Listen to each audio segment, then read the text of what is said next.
il y a 2 ans maintenant. Il a pour vocation à reproduire autant que possible l'expérience de vivre des pilotes sur l'île de Man.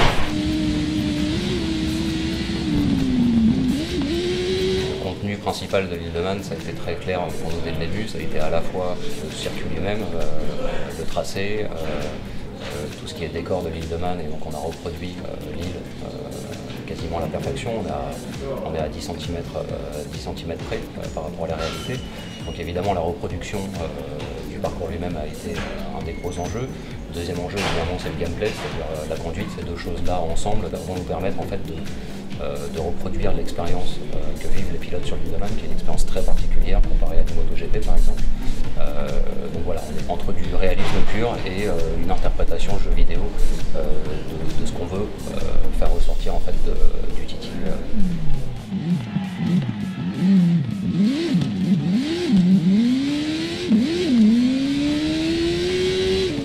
L'idée principale était de retranscrire le circuit à l'identique pour que simplement les joueurs puissent s'immerger dessus, retranscrire les vraies sensations que chaque joueur pourrait avoir sur une course comme celle-ci, qui est quand même une course assez, je dirais, assez épique.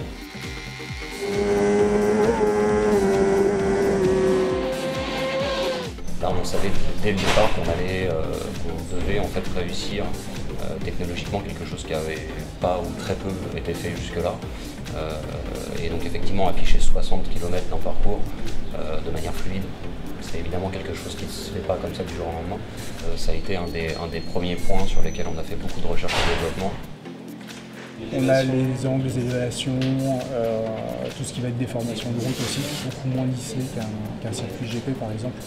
Donc là on retrouve vraiment toutes les différentes bosses qu'il peut y avoir, les trous, toutes les aberrations, le fait d'avoir des routes qui sont plus ou moins étroites, voilà, on va retrouver tous ces détails-là. Il y a beaucoup de travail qui a été fait justement pour fluidifier l'affichage. On a un rendu qui est vraiment très bon, on a une vraie fluidité dans l'affichage, on n'a pas ce sentiment en fait de charger, décharger des choses, c'est-à-dire qu'on a vraiment l'impression en fait d'être sur un monde ouvert et de se balader sur l'île de Man de manière complètement libre. Donc voilà, ça a été un gros challenge, mais le rendu final en termes de réalisme est extrêmement convaincant.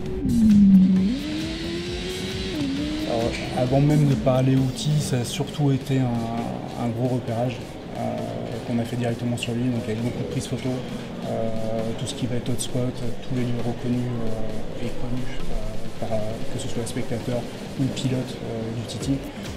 Alors on a utilisé une technologie en particulier qui est le laser scan. Voilà, c'est ça qui nous permet d'atteindre cette précision en termes de reproduction. On utilise toutes les données cartographiques disponibles, ce qui nous permet vraiment d'atteindre un niveau de réalisme assez excellent. Donc pour tout ce qui est donné en fait de tracé route, dans le principe, c'est ni plus ni moins un laser scan 3D qui fait un balayage en fait à 360 degrés de tout l'environnement et qui nous retranscrit ça en fait en nuage de points. Nous derrière ça en fait on va réutiliser ces données là pour recréer en fait de vraies mèches 3D pour retranscrire en fait tout le circuit. Il y a tout ce travail ensuite d'habillage qui est fait par les level builders, donc qui consiste à reproduire au-delà du tracé, à reproduire vraiment l'ambiance et les différents spots connus en fait sur l'île de Man.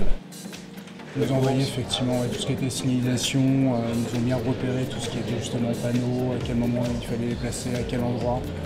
On a échangé beaucoup avec eux aussi pour tout ce qui était échange de coordonnées de personnes qui pourraient justement nous aider, donc que ce soit pilotes, organismes divers ou autres. Ils ont été un soutien pour cette partie-là.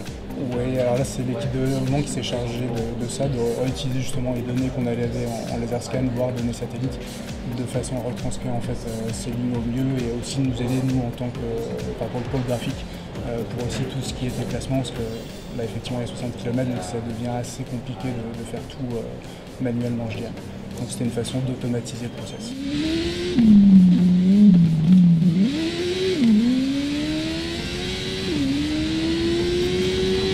Parler de challenge, évidemment le challenge ça a été la reproduction de l'île de Man elle-même. Mais évidemment, l'autre challenge, ça a été de travailler sur cette simulation du pilotage de moto. Voilà, c'est les deux éléments qui nous ont donné le plus de challenge depuis le début du projet.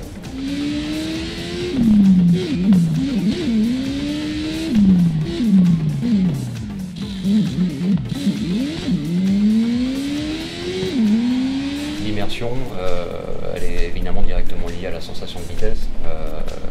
La sensation de vitesse est quelque chose qu'on obtient par la combinaison de plusieurs éléments. Donc on a déjà parlé de la reproduction à l'identique de Lindemann. On passe régulièrement en fait en ville avec beaucoup d'éléments qui défilent. Donc déjà ça évidemment ça permet de créer cette sensation de vitesse, le comportement de la moto, le réglage de la caméra, le détail effectivement de chaque élément sur la piste, etc.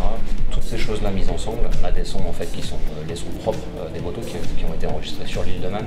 On a tendance un petit peu à oublier le son dans les jeux vidéo en général.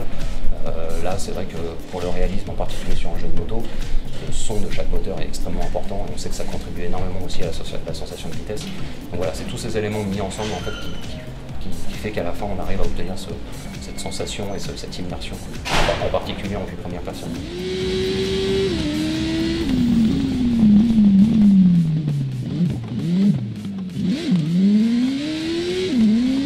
On a fait appel à quelques consultants justement qui ont pu essayer le jeu, qui ont pu nous dire en fait voilà, est-ce qu'on était dans le vrai ou non par rapport au tracé, par rapport à la dyna aussi de la moto, tous les petits repères qu'ils ont en tant que pilote.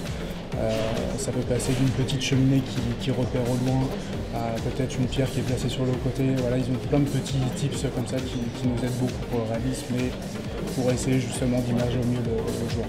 Sur l'île de Man, tous les éléments visuels, pour que justement le joueur puisse se repérer un peu comme un vrai pilote de ce qu'il pourrait le faire sur l'île de Man.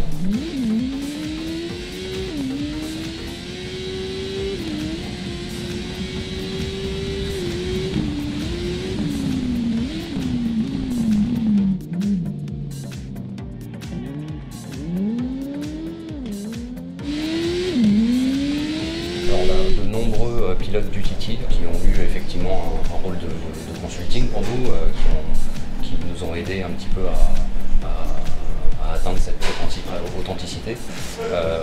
Et de manière plus particulière, on est en contact avec des pilotes français qui ont fait le TT à plusieurs reprises, qui nous aident très régulièrement à la fois sur le comportement de la moto, mais aussi sur tous les éléments en fait sur l'île de Man, tous les éléments visuels, pour que justement le joueur puisse se repérer un peu comme un vrai pilote de ce qu'il pourrait le faire sur l'île de Man.